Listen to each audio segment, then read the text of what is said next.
சனிக்கிழமை 4 நாள் லீவு, ஞாயிற்றுக்கிழமை 4 நாள் லீவு, விநாயகர் சதுர்த்தி 1 நாள், பேங்க் நாள் 1 நாள் லீவு, மொத்தம் 10 நாள் லீவு. இன்னும் கொஞ்சம் விட்டுருக்கலாம். இந்த மாசம் ரொம்ப மோசம். ஒரு மாசத்துல எத்தனை நாள் ஸ்கூலுக்கு போகணும்னு கண்டுபிடிக்க எக்ஸல்ல ஒரு ஈஸியான ட்ரிக் இருக்கு.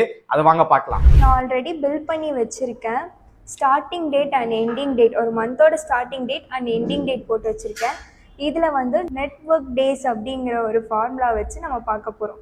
Equal to network days, starting date comma ending date close பண்ணி என்டர் பண்ணிக்கோங்க. இப்போ நமக்கு வந்து 23 டேஸ் வந்து வீக் டேஸாக இருக்குது. ஹாலிடேஸ் வந்து இதில் மைனஸ் ஆகிடும். ஓகேங்களா? இதை அப்படியே ட்ராக் பண்ணிங்க அப்படின்னு சொன்னால் நான் போட்டிருக்க எல்லா மந்த்ஸ்க்கும் உங்களுக்கு வீக் டேஸ் மட்டும் கால்குலேட் ஆகி வரும். ஓகேங்களா? இந்த மாதிரி ஈஸியான கம்ப்யூட்டர் கோர்ஸ் படிக்க நம்ம சிஎஸ்ல ஜாயின் பண்ணிக்கோங்க. இப்போ சம்மர் ஆஃபர் போயிட்டு இருக்கு, மிஸ் பண்ணிடாதீங்க.